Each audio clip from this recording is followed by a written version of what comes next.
Muy buenas noches, queridos asistentes, a esta tercera sesión de este curso de especialización, actualización de estados financieros y principales activos bajo NIF. Hoy, que es martes 12 de febrero, vamos a dar inicio a esta tercera sesión a cargo del magistrado Cristian Privat. Él es magíster en Administración de Empresas de la Universidad de Quebec, Canadá, con especialidad en Finanzas Corporativas de la Universidad del Pacífico. Posee más de 25 años de experiencia en auditoría externa y asesoría en temas relativos a las normas internacionales de información financiera, NIF o IFRS, siglas en inglés. Doctor Cristian, muy buenas noches, agradecido de tenerlo hoy en la clase. Listo, muchas gracias, Manuel. Nosotros habíamos tenido el día sábado un avance, ¿no?, del seminario. Creo que habían quedado algunos temas inconclusos y yo quería ahora complementarlo para poder terminar con ustedes determinar el conocimiento en la elaboración del estado de flujo efectivo. Entonces, voy a pasar a explicar la hoja Excel de una manera más lenta para que todos puedan captarme y entenderme. Nosotros habíamos tomado un estado financiero de una entidad que es la que está acá. Esta es una información que se puede obtener de la misma Superintendencia de Mercado de Valores en Perú. Y ustedes, como pueden ver, es un estado financiero separado comparativo entre el 31 de diciembre de 2017 y de 2016, junto con el dictamen de los auditores independientes. Lo que me gustaría mucho es que ustedes pudieran tener este material, que yo en su momento se lo suministré a Edu, para que lo colgaran en la web y ustedes lo pudieran bajar.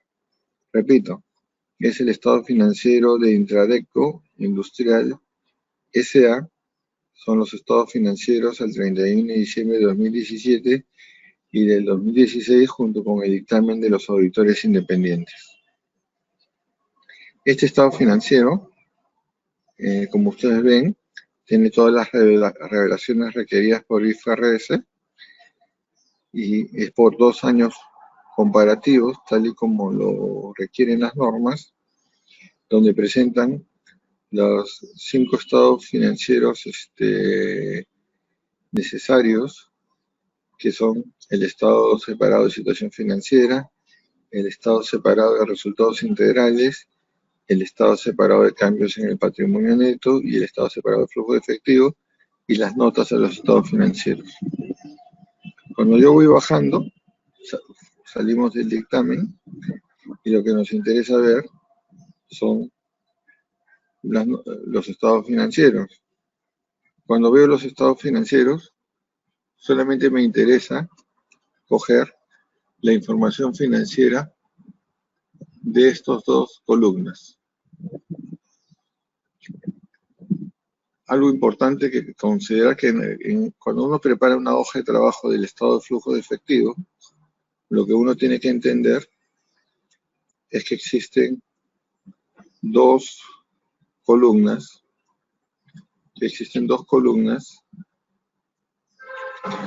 en las cuales la columna primera corresponde al 2017 y la segunda columna corresponde al 2016. Por una cuestión en esencia, si yo tengo una variación en este año, por ejemplo, para yo poder llegar al saldo del efectivo y equivalentes de efectivo, que se muestra acá, la variación del flujo de efectivo que está acá no es otra cosa que el resultado de la sumatoria de las diferencias de las demás cuentas, que son las cuentas por cobrar, menos las diferencias de las cuentas que están acá, que corresponden al pasivo del patrimonio. Entonces, Yo parto del siguiente principio. Si yo establezco la diferencia entre el año 2017 y el año 2016 de cada uno de las cifras que están contenidas en estas columnas, la diferencia me dan cifras, ¿correcto? Las diferencias de las cuentas de activo menos las diferencias de las cuentas de pasivo y patrimonio me dan 0, ¿correcto? Repito, las diferencias de las cuentas de activo menos las diferencias de las cuentas de pasivo y patrimonio me tienen que dar 0. Por tanto, si yo tengo una diferencia en el efectivo, esta diferencia en el efectivo es el resultado de restar las diferencias del activo, no incluyendo el efectivo y equivalente efectivo, y las diferencias del pasivo y del patrimonio. Es una cuestión simplemente matemática. Entonces, cuando yo regreso a la hoja de trabajo, me doy cuenta que lo que he hecho es volcar la información financiera que está en este PDF, idéntico, he volcado en la hoja de trabajo. Entonces, lo que he hecho es volcar cada una de las celdas y cada una de las cuentas que están incorporadas en ese resumen, las he incorporado. Entonces, a ver, ahora sí con más tranquilidad. Entonces, el tema es así. Un balance o un estado de situación financiera parte del principio que el activo es igual al pasivo más el patrimonio. Si el activo es igual al pasivo más el patrimonio, las variaciones de un año a otro del activo son iguales a las variaciones de un año al otro del pasivo y del patrimonio. Entonces, ese es el principio del flujo efectivo, del papel de trabajo. Si es así, también yo podía intuir que la variación de caja y banco es igual a la sumatoria de la variación de las cuentas de activo que no incluyen caja y banco, menos las variaciones de pasivo y patrimonio. ¿Correcto? Entonces, partiendo de ese principio, yo lo que digo es, lo que genera el efecto del resultado del año son las variaciones que tienen las cuentas del estado de situación financiera de un año con respecto a otro. Entonces, lo que hago es pasar todas las cifras del estado de situación financiera que tengo y que están expuestas en este cuadro, ¿correcto? Y todo este contorno que estoy acá, y todo este contorno que está acá, lo traslado a la hoja de trabajo. Entonces, cuando yo veo la hoja de trabajo, veo, por ejemplo, efectivo y equivalente de efectivo. ¿Cuánto tengo? 23.416. ¿Cuánto tengo? 23.416. En el año 2016, ¿cuánto tengo? 13.140. Tengo 13.140. Cuentas por cobrar comerciales netos. ¿Cuánto tengo? 152.198. ¿Cuánto tengo? 152.198. ¿Cuánto tengo en el 2016? 162.503. ¿Cuánto tengo? 162.503. Sigo. Otras cuentas por cobrar. Tengo 11.643. ¿Cuánto tengo? 11.643. ¿Cuánto tengo acá? 43.585. ¿Cuánto tengo? 43.585. Voy. Anticipos a proveedores. ¿Cuánto tengo? 4.101 y 5.020. 4.101 y 5.020. Sigo. Inventarios netos. Tengo 182.379. Tengo 182.379. ¿Cuánto tengo? 181.861. Tengo 181.861. Otros activos no financieros, ¿cuánto tengo? 4.648 y 6.426, que es esta cantidad que está acá. Seguimos. Otras cuentas por cobrar a largo plazo. ¿Cuánto tengo? 11.159 y 14.248. 11.159 y 14.248. Propiedades, planta y equipo. ¿Cuánto tengo? 317,748. 317,748 y 251,305. Y 251,305 que está acá. Inversiones inmobiliarias. ¿Cuánto tengo? 10.541. 3.484. También tengo 3.484. Sigo. Inversiones en subsidiarias. Tengo 4.214 y 4.214. Acá lo tengo. 4.214 y 4.214. Activos intangibles, ¿cuánto tengo? Activos intangibles, tengo 1.672 y 1.540. 1.672 y 1.540. Después voy a la parte del pasivo y patrimonio.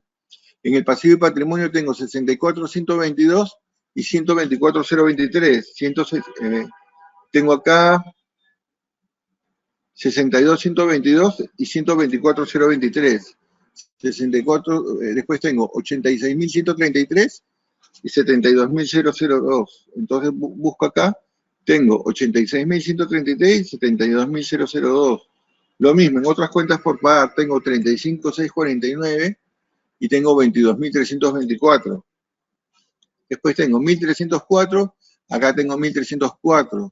Otros pasivos financieros tengo 79,673 y 63,366, que es lo mismo que está acá. Tengo 4.778 de ingresos diferidos. Tengo 4.778 de ingresos diferidos. Pasivos por impuesto diferido. Tengo 31.118 y tengo 31.118. Tengo 31.757. Tengo 31.757. En capital tengo 210.188. En los 2 años tengo 210.188 en los 2 años. Tengo 83.115 y 83.896. Y también tengo esa cifra acá. Otras reservas de capital tengo 5.698, tengo 5.698, tengo 121.941, tengo 121.900, tengo 79.770 y tengo 79.770. Como habrán visto, hemos trasladado cifra por cifra del estado de situación financiera y que obviamente los dos totales de las dos cifras están cuadrados. Entonces lo que yo hago sencillamente es establecer cuáles son las diferencias que tienen en ambos lados. Entonces yo digo, la diferencia del activo, la considero acá, la diferencia del activo, la diferencia del pasivo y patrimonio y los restos.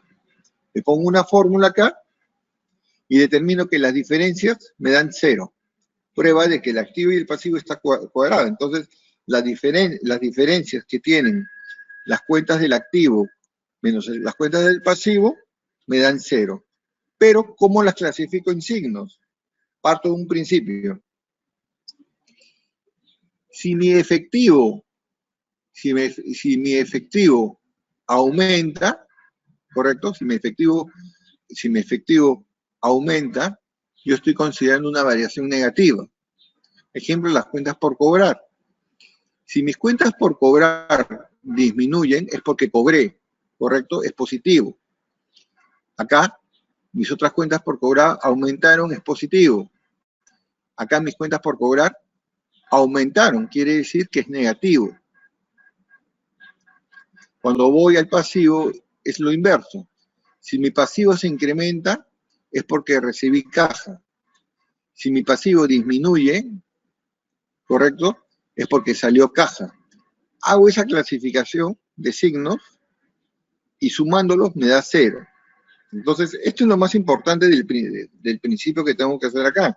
Lo que yo tengo que hacer acá es determinar los signos de las diferencias que se generan para poder efectuar mi cuadre. No se olviden, cuando un activo se incrementa, obviamente significa que salió caja, ¿correcto? Cuando un activo disminuye, es que cobré. Cuando un pasivo aumenta, quiere decir que recibí caja. Cuando un pasivo disminuye, es que desembolsé, pagué, salió dinero. Entonces, bajo ese principio, yo sé que tanto las cuentas de activo como de pasivo están evidentemente cruzadas. Otra prueba que puedo hacer para saber si están cruzadas es la siguiente. Yo lo que agarro y digo es, si yo tengo mis cuentas de activo, yo lo que voy a hacer es sumar todas mis cuentas de activo y el resto de mis cuentas de pasivo y me da cero. Lo mismo hago en el 2016, también me da cero. Entonces, ¿esto qué quiere decir? Que las cuentas de activo y pasivo están evidentemente, correctamente cuadradas. Por lo tanto, por esa misma razón que mis variaciones dan cero. Ahora, ¿qué es lo que tengo que hacer con las variaciones? Lo que yo tengo que partir del principio es que si mi caja, evidentemente la variación de mi caja está correctamente conciliada, las variaciones de esta caja son equivalentes a la sumatoria de estas variaciones contra las variaciones del pasivo. Entonces lo que hago es procedo a hacer lo siguiente. Voy identificándolas, todas las variaciones de acuerdo a las actividades que un flujo efectivo separa en los movimientos de efectivo. Entonces yo tengo actividades de operación, yo tengo actividades de inversión y yo tengo actividades de lo que le llaman financiamiento. Para estos efectos voy a corregir porque eso corresponde a las actividades de financiamiento. Entonces, ahora mi rol es identificar cada una de las variaciones y decir, por ejemplo, yo he separado actividades de operación en las siguientes fases. Cobranza a clientes, pago a proveedores, pago a empleados, pago de impuesto a la renta, pago de intereses, otros pagos. Y después he separado las actividades de inversión en compra de activos, y acá sencillamente solamente he puesto como transacción compra de activos porque solamente sustancialmente eso es lo que se había generado. Entonces borro acá y me quedo solamente con esto.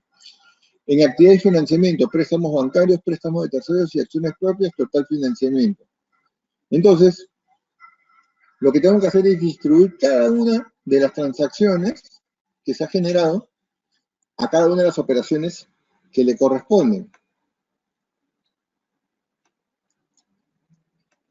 Comienzo, tengo que hacer la clasificación sin incluir a efectivo y equivalente al efectivo.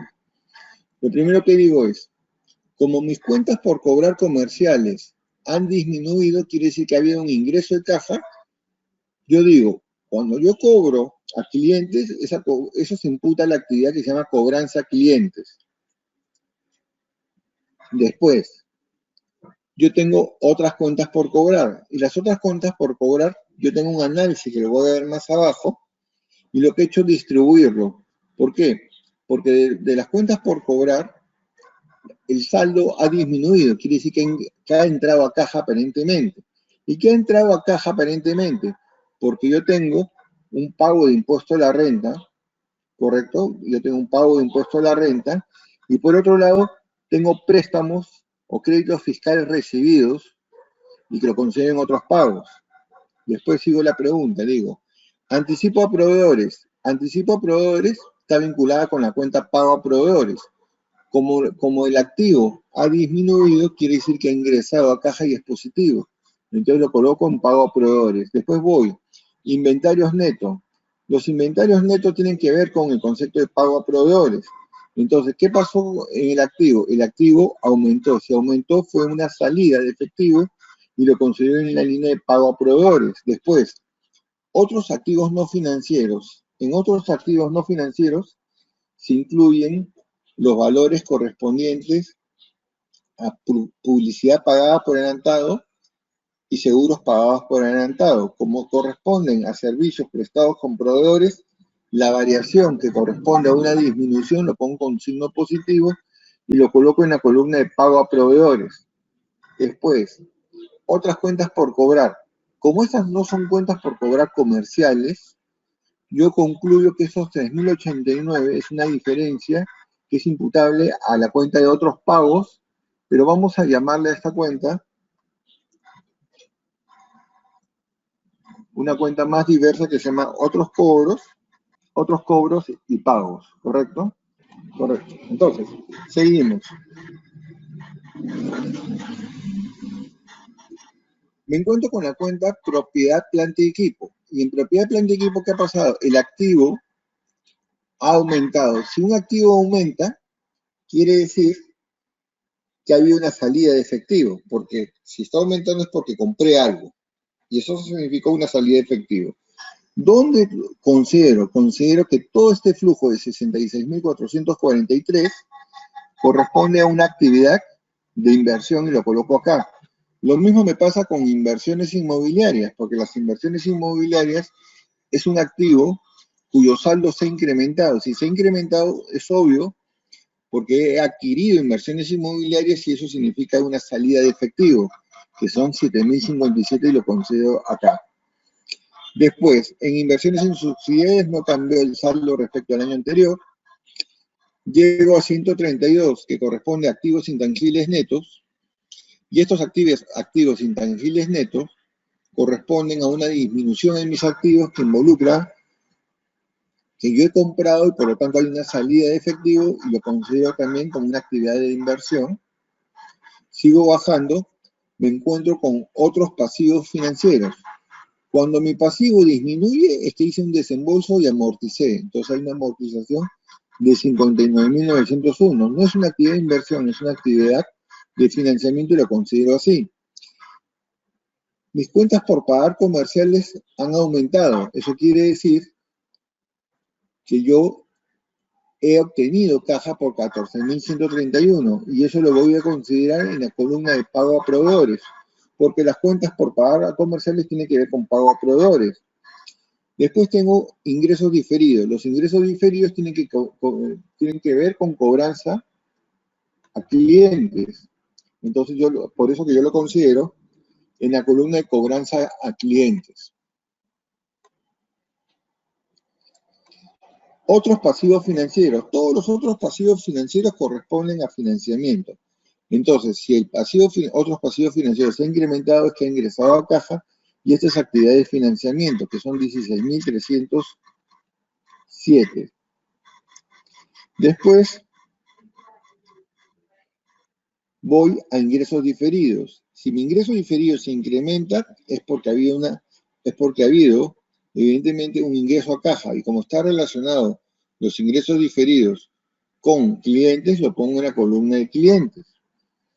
Mi pasivo por impuesto diferido. Mi pasivo por impuesto diferido disminuye. Si mi pasivo disminuye, es una disminución en mi flujo, si lo pongo en la columna de pago de impuesto a la renta.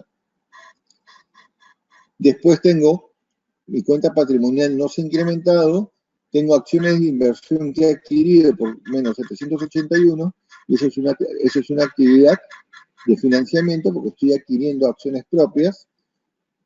Tengo otras reservas de capital que lo considero también en acciones propias y resultados acumulados para efectos de cuadre también lo considero.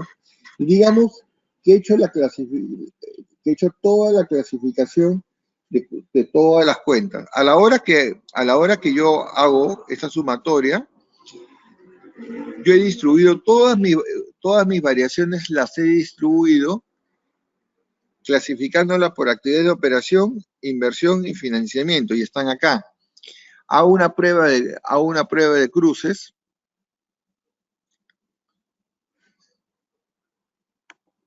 Hago una prueba de cruces y evidentemente tengo 0 de diferencia. Entonces, a la hora que tengo la variación de caja ya establecida, yo lo que hago en mi hoja de trabajo es decir, si mis variaciones tienen una respuesta, mis variaciones tienen una respuesta casualmente porque ha habido un resultado en el periodo. Entonces lo que hago es pegar el estado de resultados, que me da 48.042 en el periodo, y lo que hago es distribuirlo, porque de alguna manera la compra de las acciones que están en actividad de inversión tiene incorporado los 48.042 del resultado del año. Entonces comienzo a distribuir cada una de estas actividades a las operaciones que le corresponden, partiendo del siguiente principio.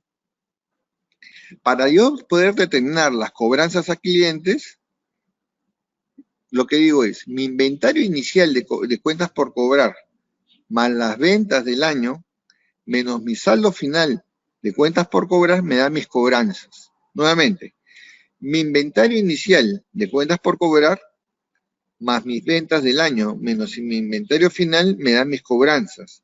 Y eso es, digamos, el axioma que yo tengo que tener siempre. Entonces, lo que tengo que hacer es que si mis ventas tienen signo positivo porque representan ingresos de caja, lo transfiero exactamente a cobranza a clientes.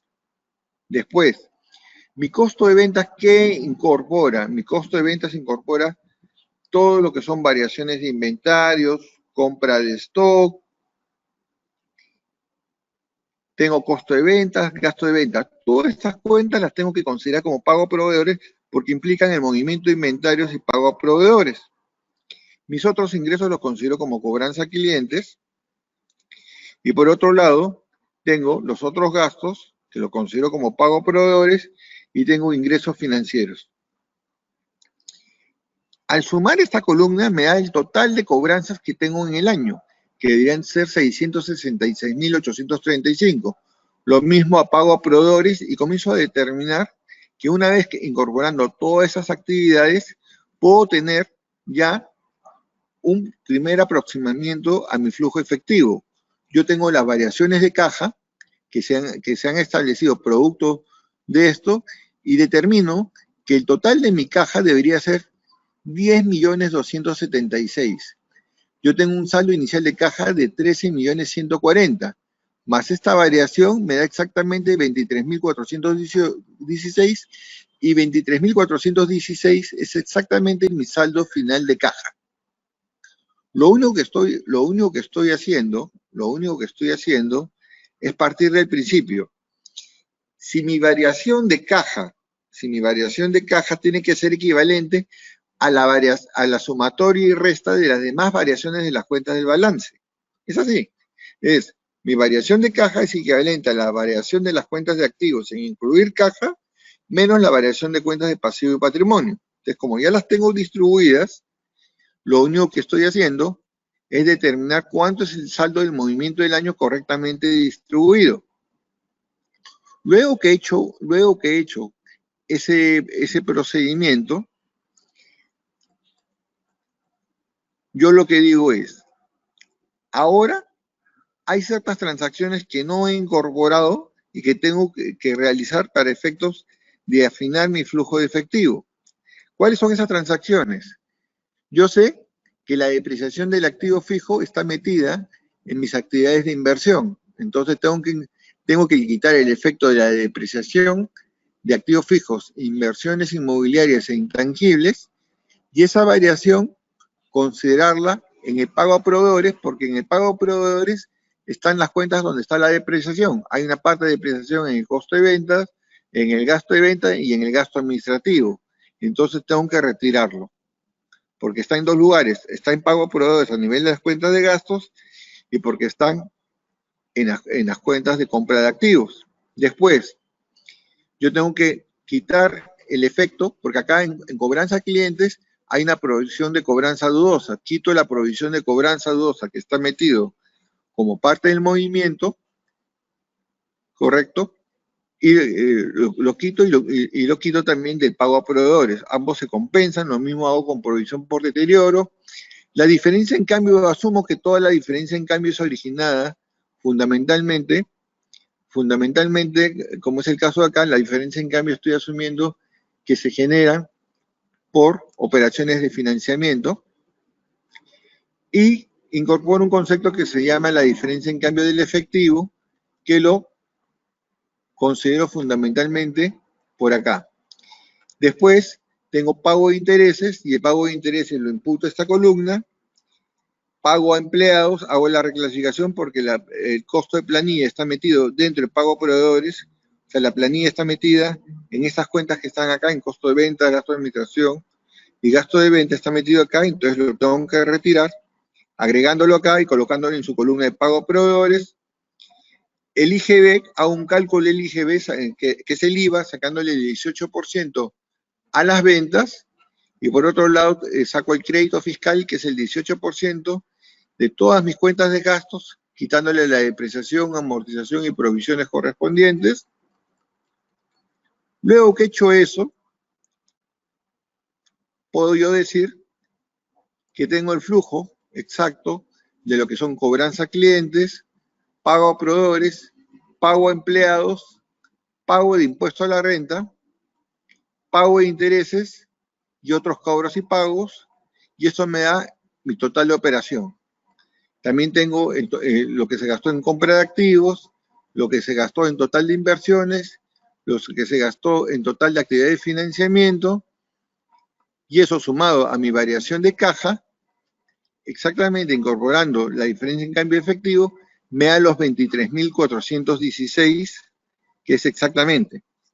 Luego de eso, tengo que proceder a hacer mi conciliación inicial de lo que es el flujo efectivo, incorporando solamente las variaciones de las cuentas de activo que han habido e incorporando los ajustes que no afectan la utilidad, que son las depreciaciones y la diferencia en cambio de efectivo, y eso fundamentalmente, y el concepto de pago de intereses, y eso me da exactamente el saldo del flujo de operación, que son los 157.945. Acá hago algunos ajustes correspondientes a la provisión por deterioro de cuentas por cobrar, y tengo exactamente determinado mi flujo de efectivo. He querido ser un poquito más explícito en el papel de trabajo, porque creo que la clase pasada no había sido tan detallista, pero elaborar el estado de flujo efectivo requiere un orden y requiere cierto detalle. Ahora, yo voy a, como sé que inclusive con lo que estoy explicando no necesariamente va a quedar claro, voy a estar llano a las preguntas para poder aclarar y, si es posible, volverlo a explicar. A ver, Manuel, por favor, si hay preguntas como para volver a explicar este asunto. Sí, en este caso, doctor, tenemos algunas preguntas. No sé, doctor, si usted las puede ver ahí en la opción de preguntas. Le debe aparecer en el panel de control, debajo del audio, un símbolo de interrogación anaranjado, ¿verdad? A ver, por favor. Ajá. Usted, doctor, presiona ese símbolo de interrogación, debajo de donde está el micrófono verde, la cámara verde. Al final hay un símbolo de interrogación anaranjado. Correcto. Perfecto, doctor, lo presionamos para que salgan las preguntas.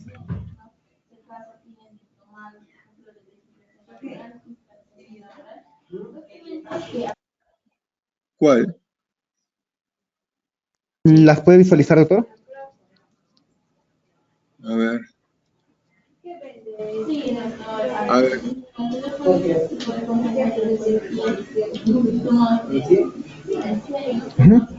¿Las puede visualizar? Cambio. Ah, ya, las preguntas las que están acá. Así es, en el medio. Chuck. Ah, correcto.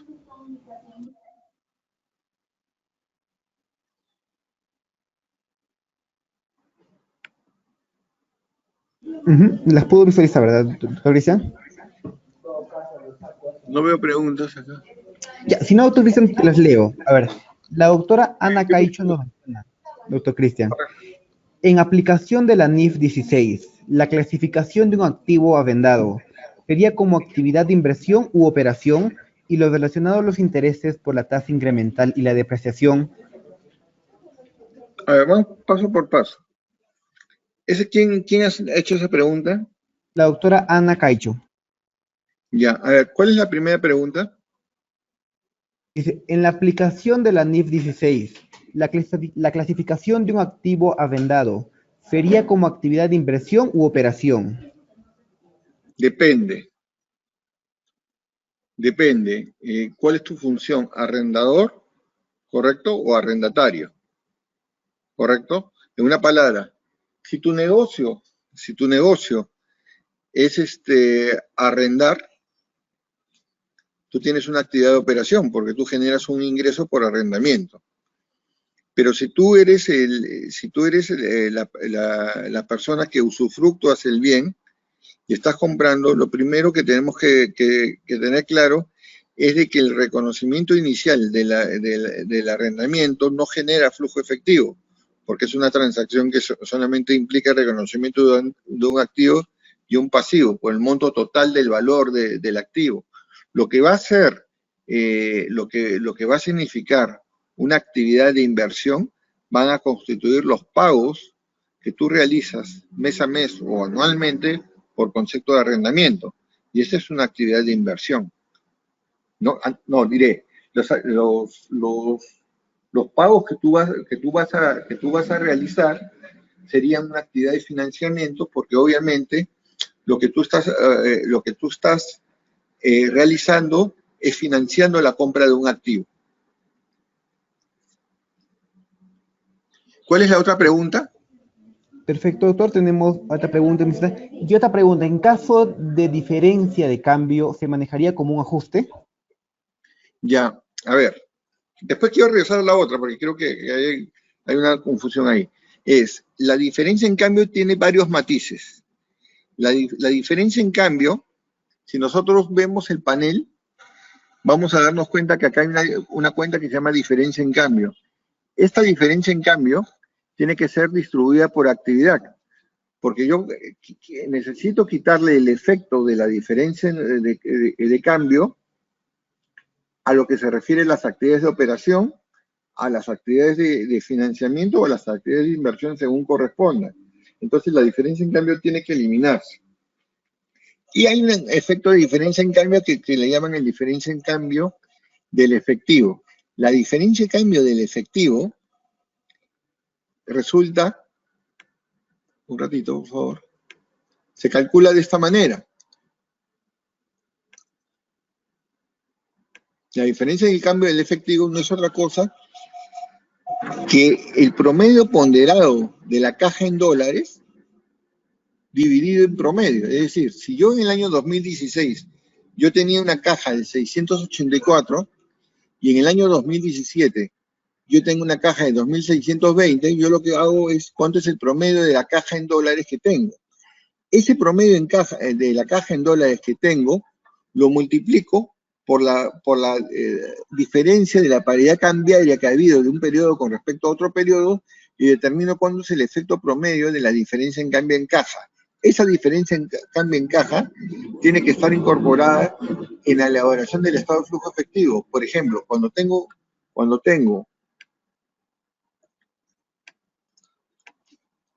este estado de flujo de efectivo, la diferencia en cambio se considera entre el saldo inicial y saldo final de caja. Acá lo pueden ver.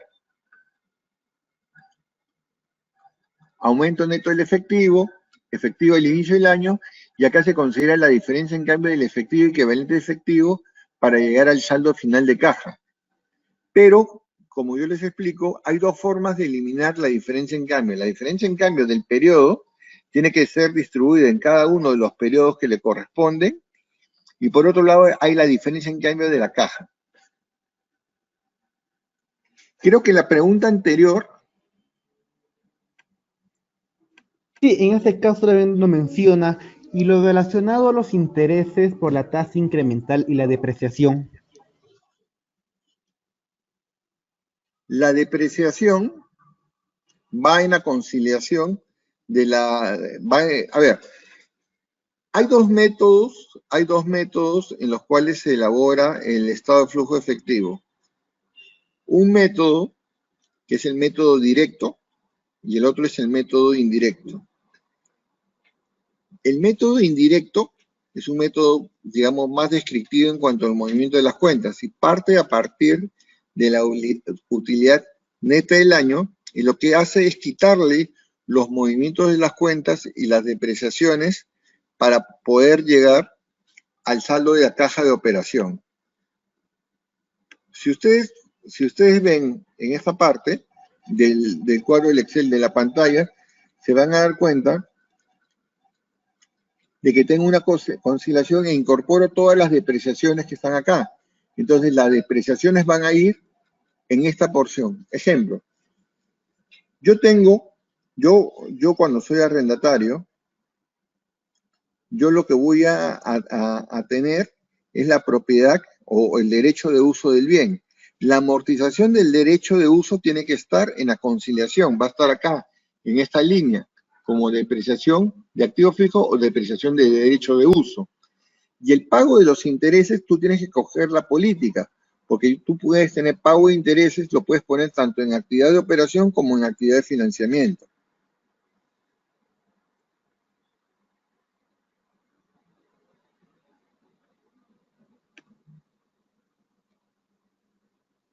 Perfecto. Doctor Cristian, tenemos una participación por voz. En este caso es la doctora Berta Betín. Doctora Berta, muy buenas noches. Si me vas a escuchar, doctora Berta, tu micrófono se va a activar para que puedas participar. Doctora Berta, buenas noches.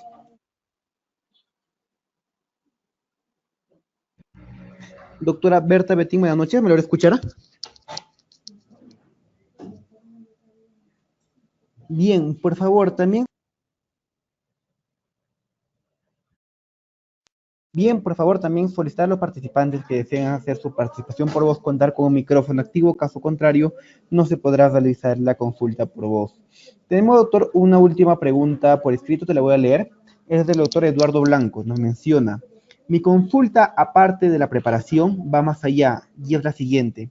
La importancia de determinar la 1, liquidez, 2, solvencia, 3, crecimiento y riesgo a nivel de mapa de señales de alarma gerencial. Es un comentario. Así es, perfecto. ¿Podrías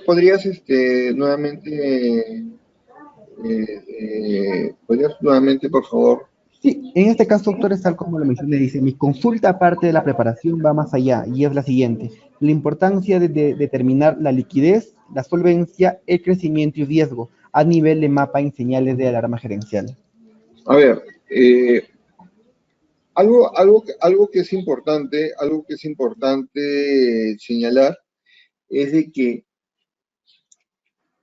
el Estado, si nosotros ponemos en orden de importancia cuál de los estados financieros es el más importante, muchos van a decir, para mí es el estado de resultados integrales, para otros es el estado de situación financiera, para otros puede ser el estado de cambios en el patrimonio, pero nunca señalan al estado de flujo de efectivo. El estado de flujo de efectivo quizás es el estado más relevante y más importante de todos los estados financieros. El estado de flujo de efectivo es el que realmente te mide la capacidad de generación de efectivo que tiene una compañía. Ahora, hay que definir la diferencia entre liquidez y solvencia, ¿no?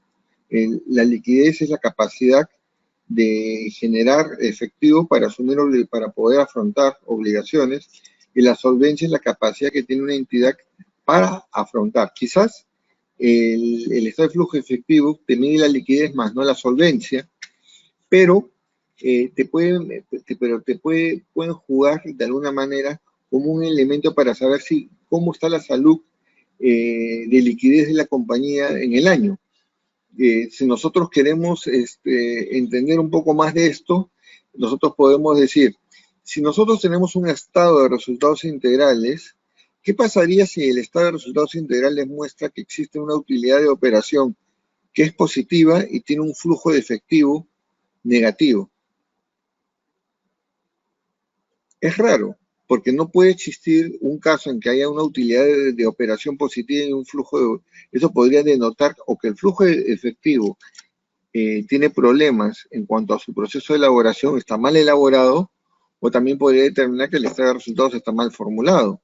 O sea, tiene que existir una coherencia entre lo que se genera a nivel del estado de resultados operativo y el estado de flujo de efectivo en su fase de operación.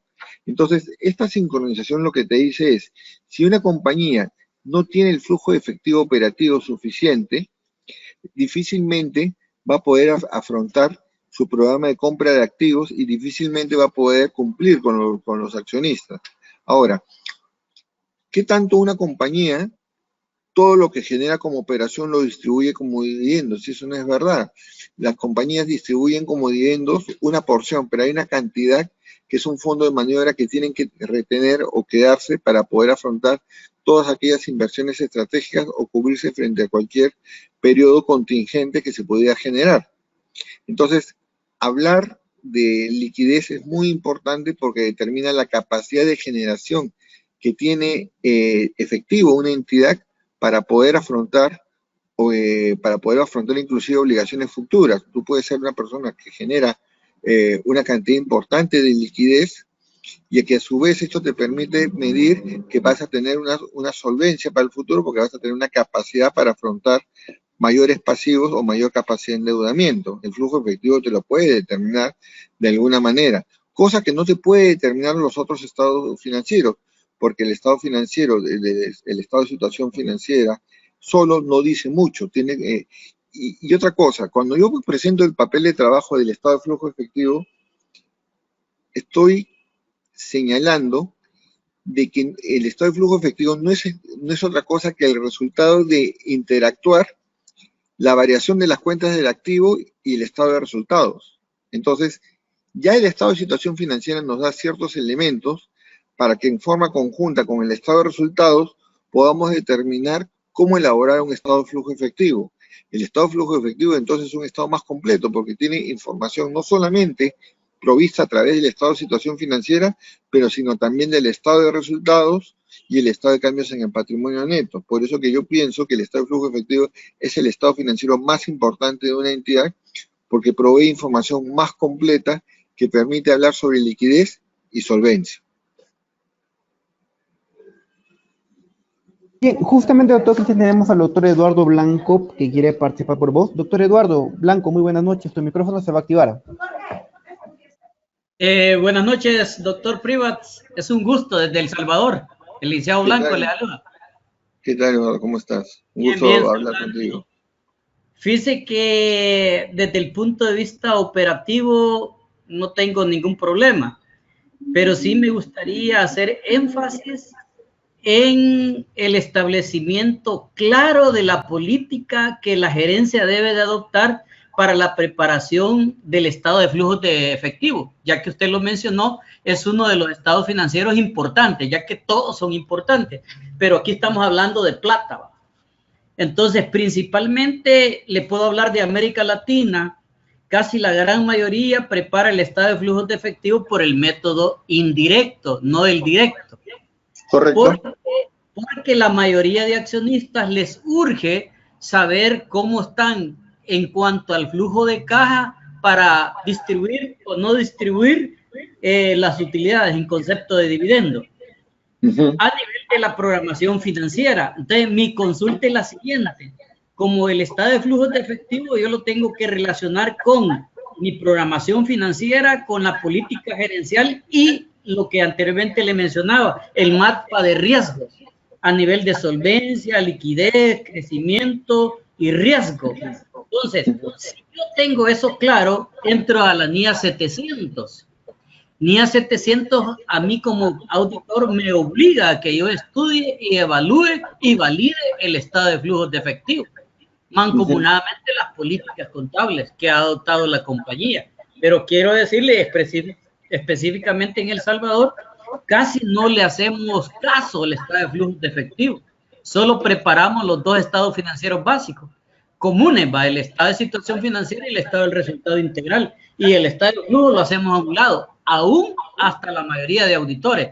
Ese era mi comentario para poder hacer énfasis en lo que usted está diciendo, doctor. Gracias, hoy. Bueno, lo que yo te podría decir es de que el hecho de que el estado de flujo efectivo no sea preparado o en todo caso no se haya dado importancia es un mal endémico que le surge a muchos gerencias de compañías, porque voy a comenzar a explicar con algunos detalles. Cuando tú preparas el estado de flujo de efectivo, tú partes del estado de flujo de efectivo respecto a la caja. Entonces tú agarras y dices, si yo tengo mi caja y bancos, simplemente agarro el movimiento bancario y veo cuánto fue mis cobranzas, cuánto fueron mis pagos a proveedores, y hago esa clasificación. Pero la dinámica contable que tiene el estado de flujo efectivo es poder elaborarlo a través de los mismos estados financieros, sin necesidad de hacer un análisis que parta tan específico. Entonces, cuando yo quiero preparar un estado de flujo efectivo, recurro a las variaciones de mis cuentas, de mi estado de situación financiera, a mis movimientos de cuentas de estado de resultados y lo elaboro. Entonces, la gerencia de las compañías consideran que la forma en que el contador determina el estado de flujo efectivo no es una manera tan exacta, porque es a través de variaciones de cuentas, imputación de saldos, y no es exactamente. Sin embargo, Sin embargo, para estos efectos, el material que nos provee el IASB de información te presenta una serie de conceptos de clasificación dinámicas a través de sus apéndices que nos dice cuál es la forma sobre la cual gira el estado de flujo efectivo. El poder entender la relevancia que existe en darle su lugar al estado de flujo de efectivo solo se entiende cuando estás en un mercado de capitales mucho más severo. Y yo cuento una experiencia. Cuando en alguna oportunidad hemos estado en proceso de revisión para emisión de papeles de deuda que requerían la revisión de la información financiera por otros auditores, el estado financiero que más le ponían énfasis los demás auditores era casualmente el estado de flujo de efectivo. Ellos buscaban o miraban mucho la coherencia de lo que decía el estado de flujo de efectivo respecto a cómo conversaba con el resultado del año. Si ustedes miran el resultado, un estado de resultados integrales, se darán cuenta que el estado de resultados integrales está fraccionado en dos partes. Por un lado está la actividad o los resultados ordinarios procedentes de las actividades de operación, y por otro lado está la parte correspondiente a las actividades de financiamiento, que está diferenciado. Ahora, ustedes me dirán, Cristian, ¿y las actividades de inversión? Porque las actividades de inversión no se reflejan necesariamente en el estado de resultados, porque esas actividades de inversión tienen que ver con todos los gastos o todas las inversiones que están en estado de situación financiera como activo fijo.